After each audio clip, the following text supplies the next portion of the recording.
শেষ প্রশ্ন জানতে চাচ্ছি যে আওয়ামী লীগের সামনের ভবিষ্যৎ কি দেখছেন আপনারা? ভাই, আওয়ামী লীগের ভবিষ্যৎ নিয়ে আসলে এই মুহূর্তে বর্তমানে যে বাংলাদেশের প্রেক্ষাপট, এখানে তো আওয়ামী লীগ বলতে কোনো কিছু আমি এখন দেখতেই পারতেছি না, বুঝছেন। তারপর অ্যাকচুয়ালি আমরা যেটা সাধারণ ছাত্র বা আমরা যারা আমরা নর্মাল লাইফ যারা স্পেন্ড করি, আমরা আসলে এরকম মানে এমন কোনো সরকার চাই না যে যে সে সরকার এসে আবার আওয়ামী লীগের মতো এরকমই হোক। আমরা চাই দেশটা একটা শান্তিপূর্ণভাবে দেশটা চলুক, সেটা যে সরকার আসুক ওটা আমাদের আসলে এখন আর ওইটা নিয়ে ভাবি না যে কোন সরকার আসলো, ঠিক আছে, কারণ আমরা চাই দেশটা একটা সুষ্ঠুভাবে চলুক, এটাই। আপনি কি মনে করেন যে মত প্রকাশের স্বাধীনতা এটা কি সুনিশ্চিত হয়েছে কি? মত প্রকাশের স্বাধীনতা এখন তো তাও মানুষ একটু প্রাণ খুলে কথা বলতে পারতেছে ভাই। আরও 2 বছর বা 5 বছর আগের প্রেক্ষাপটে এখন তো তাও একটু সাধারণ মানুষ কথা বলতে পারতেছে, কিন্তু জানি না এটা কতদিন থাকবে। তো আমরা চাই যে সবাই আমরা যারা আছি সাধারণ মানুষ যাতে মন খুলে কথা বলতে পারি বা একটা সুষ্ঠু ন্যায় বিচার সবাই আশা করি, এটাই বড় কথা। আর বাদ বাকিটা তো আপনারা আমাদের সামনে যেটা উপস্থাপন করেন আমরা ওইটাই শুনতে পারি। এখন কে ভালো বা কে খারাপ এটা তো আপনাদের মাধ্যমে, যারা আপনারা মিডিয়াতে কাজ করেন তাদের মাধ্যমেই আমরা জানতে পারি। এখন আপনারা আমাদের সামনে যেভাবে উপস্থাপন করবেন অ্যাকচুয়ালি আমরা ওই পর্যন্তই জানি, কারণ আমরা ওই দিন শেষে যাই হয়তো টিভি বা আমাদের সোশ্যাল মিডিয়া যেগুলো আছে এইগুলাতেই যেভাবে পাই ওইগুলাই আমরা দেখতে পাই। এখন বাকিটা আল্লাহর হাতে। তবে আমাদের মোট কথা হচ্ছে ভাইয়া, আমরা চাই যে দেশটা সুষ্ঠুভাবে চলুক। সাধারণ মানুষ হিসেবে কি মেসেজ দিতে চান?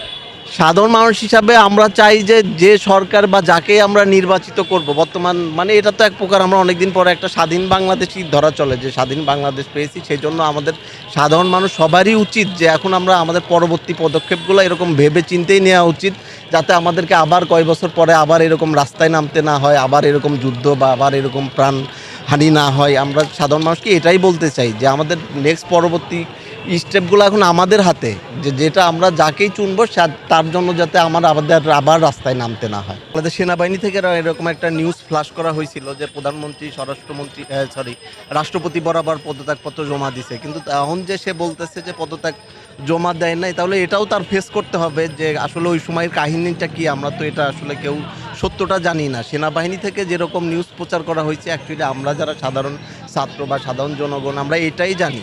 জানা অনুযায়ী আর কি মনে করি স্টুডেন্ট এবং সাধারণ আপামর জনগণ সম্ভাবনা নেই যে 100% মেনে নেওয়ার, কারণ ওনার মেনে নেওয়ার মধ্যে ওনার যে কার্যকারীগুলো আসছিল, ওনার যে কার্যকলাপগুলো উনি করছে, আমার মনে হয় একজন সূক্ষ্মজ্ঞান সম্পন্ন মানুষ কোনো সময় ওনার আচার ব্যবহারে সম্ভব না মেনে নেওয়া। উনি বাংলাদেশের ছাত্রদের উপরে যে একটা নির্যাতন নিপীড়ন চালিয়েছে, বৈষম্য বিরোধী ছাত্ররা কি আসলে কি তাকে মেনে নিবে কিনা শুনুন, সম্ভাবনা আছে কোনো? এখানে সম্ভাবনা বলতে আমরা ছাত্র হচ্ছে রাষ্ট্রের একটা প্রাণ, তাই না? রাষ্ট্র সংস্কারের একটা প্রাণ হচ্ছে ছাত্র। সেই ছাত্রদের উপরে যদি আপনি আপনার গদি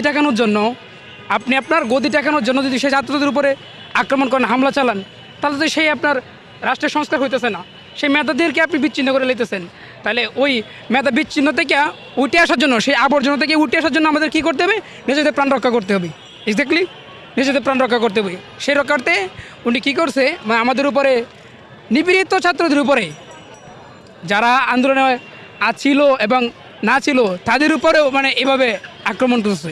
তো আমি মনে করি আমার দ্বারাই বা আমার নিম্নবেদে আমি মনে করি যে ওনার এই কার্যকলাপগুলো নেওয়া, এই পদক্ষেপগুলো নেওয়া ঠিক হয় নাই। ঠিক আছে, এই ঠিক হয় নাই, এগুলো কাজ করতে পারে না ছাত্রদের সাথে। আমি মনে করি যে উনি যেহেতু দেশ থেকে পালিয়ে চলে গেছে, তো এখন আর ওনাকে ছাত্র জনতা বা বাংলাদেশের মানুষজন ওনাকে অ্যালাউ করবে না। তো উনি যদি মানে ভালো থাকতে চায়, উনি যদি মানে একদম শেষ হয়ে যেতে না চায়, তাইলে বাংলাদেশের বাইরে যে দাদাদের দেশে উনি পালিয়ে আছে ওইখানে থেকে উনি যে কয়দিন থাকতে পারে থাকুক। আর এমনিতে আমাদের ছাত্র জনতা থেকে শুরু করে প্রশাসন তাকে আনার জন্য বিভিন্ন চেষ্টা করতেছে, তাকে তো আনবেই ইনশাল্লাহ। এনে বিচারের সম্মুখীন তাকে হতেই হবে, অবশ্যই বিচারের আওতায় তাকে আনা হবে। আর আমি মনে করি যে উনি পালিয়ে থাক যদি ওনার ভালো চায়, আর উনি যদি আসার চেষ্টা করে, তাই এই ফলাফল এবং এটা অবশ্যই তার জন্য মঙ্গল হবে না এবং কাঙ্ক্ষিত হবে না। এই যে বলতে হয় এটা ইচ্ছাকৃতভাবেই একটা মানে ফেকভাবে গুজব ছড়ানো এরকম একটা হতে পারে। আমার মনে হয় যে এটা ইচ্ছাকৃতভাবেই ছড়াইছে, এটা আমার যেটা ধারণা। শেষ প্রশ্ন সেটা হচ্ছে যে তার আরেকটা কল রেকর্ড ভাইরাল হয়েছে, সেখানে তিনি বলেছেন যে আমি কোনো পদত্যাগপত্র জমা দেইনি রাষ্ট্রপতির কাছে, সেই সূত্র অনুযায়ী আমি বাংলাদেশের বর্তমানে এখন পর্যন্ত রানিং প্রধানমন্ত্রী। এটা আসলে কিভাবে? ভাই উনি তো নাটকের শেষ নাই, ওনার কাছে একটা প্রশ্ন, ওনার কাছে তো ভাই নাটকের শেষ নাই। উনি ওনার ছেলে এক কথা বলে, উনি এক কথা বলে, আবার রাষ্ট্রপতি এক কথা বলে, তো সব মিলে উল্টাপাল্টা এলোমেলো অবস্থা। তো অ্যাকচুয়ালি উনি পদত্যাগ করে গেছে, এটাই হচ্ছে আমরা দূর জানি সত্য কথা। এখন ওই যারা ফেক কথাবার্তা ছড়াইতেছে এটা আসলে ভুয়া, সে পদত্যাগ করেই গেছে যেটা আমরা জানি।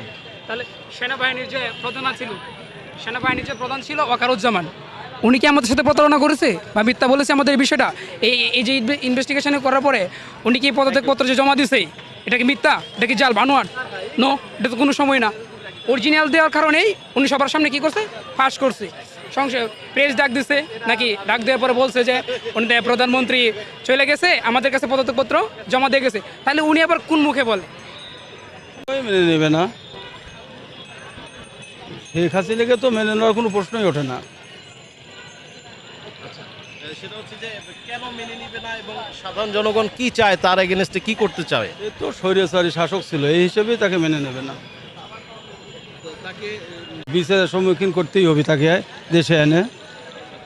আরেকটা বিষয় হচ্ছে যে উনি বলেছেন যে তিনি নাকি পদত্যাগপত্র জমা দিয়ে যাননি রাষ্ট্রপতির কাছে। এখন এই বিষয়টা যদি উনি পদত্যাগপত্র না দিয়ে থাকেন তাহলে উনি সংবিধান অনুযায়ী দেশের রানিং প্রধানমন্ত্রী, এটা উনি দাবি করছেন কালকের কল রেকর্ডে। সেটাকে আসলে আপনারা কিভাবে দেখছেন? এটা সম্ভবই না, সে তো করেই তো পলাইছে, তাছাড়া সে থাকতোই তো, কেন যেত? এটা আমরা শুনেছি সে সাইন করেই পালাইছে। আমরা শুনেছি সে কাগজে সাইন করেই পালাইছে। সে জান লইয়ে বলাইছে যে এই দেশ থেকে ত্যাগ করে যাননি কোনো। এখন যেটা হচ্ছে বর্তমান প্রেক্ষাপটে যেটা কোনটা সত্য কোনটা মিথ্যা, আগে এটা হচ্ছে আমাদেরকে যাচাই করতে হবে। এখন এটা আদৌ সত্য কিনা যে এরকম কোনো কল রেকর্ড রিয়েলি প্রধানমন্ত্রীর কিনা, ঠিক আছে।